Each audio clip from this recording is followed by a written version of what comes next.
এখন সেনাবাহিনীর যে কর্মকাণ্ড সেইগুলো একটু পরিদর্শন করা এবং সেইটার ব্যাপারে দিক নির্দেশ।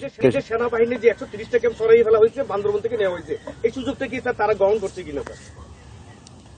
সুযোগটা তো কিছুটা নিয়েছে। আমরা আবার যেসব জায়গায় কিছু কিছু গ্যাপ হয়ে গেছিল, কিছু কিছু জায়গায় ফিল আপ করছি।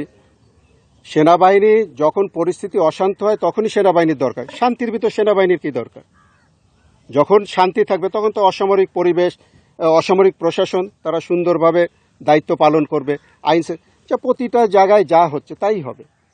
সেনাবাহিনী তো এইসব দৈনন্দিন কাজে তো সেনাবাহিনীর কাজ না। যদি অশান্ত হয় তখনই, যখন শান্তি তখন তো আমাদের দরকার নেই। শান্তি ছিল আমাদের দরকার, যদি অশান্ত হয় তখন আমাদের দরকার হবে। আসলে কি ডিফিকাল্টিজ আমরা ফেস করছি এবং কিভাবে এটা আমরা ওভারকাম করব, এগুলো আপনাদের সবার সাথে শেয়ার করে আমরা শুধুমাত্র তথ্য মানুষকে অপ্রয়োজনে জানিয়ে দেব। এটা আমাদের ভিতরে থাক।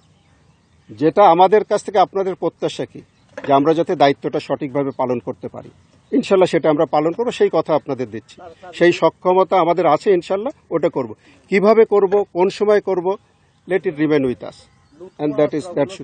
এখনো পর্যন্ত আমার কাছে কোনো তথ্য আসেনি। 2টা অস্ত্র কালকে উদ্ধার করেছে, সেইগুলো ওইগুলোর কিনা সেটা আমি জানি না, এবং আবার মনে হয় যে ওটার প্রক্রিয়া চলছে, ইনশাল্লাহ উদ্ধার হবে। আর আমরা কম্বিং অপারেশন শুরু হয়ে গেছে, মোটামুটি অপারেশন আমরা করছে।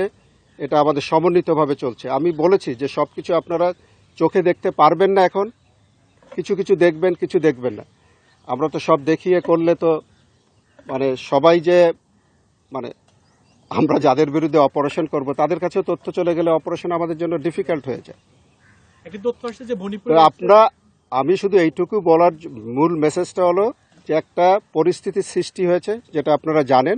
সেই পরিস্থিতি মোকাবেলার জন্য সরকারের একটা সমন্বিত ওভারঅল স্ট্র্যাটেজি আছে। সেই স্ট্র্যাটেজির ভিতরে থেকে বাংলাদেশ সেনাবাহিনী তাদের প্রদত্ত দায়িত্ব সঠিকভাবে পালন করবে, এবং সেই পালন করতে যা যা প্রয়োজনীয় এই স্থানীয় এখানকার আমাদের কমান্ডারদের দরকার সেনা সদর থেকে, সেইগুলো সব সমন্বয় করতে আমি এখানে এসেছিলাম। সেগুলো সমন্বয় হয়েছে। আর এর সাথে আমাদের যাদের সহযোগিতা আমরা করছি, BGB, RAB, police, answer VDP, সবার সাথে আমাদের সমন্বয় রয়েছে এবং আমরা একসঙ্গে কাজ করছি। এবং অসামরিক প্রশাসনও এটার সাথে আমরা ওতপ্রোতভাবে একসাথে আমরা কাজ করছি। এটা কোনো আইসোলেটেড কোনো এফার্ট না, all is a concerted effort as directed by the government.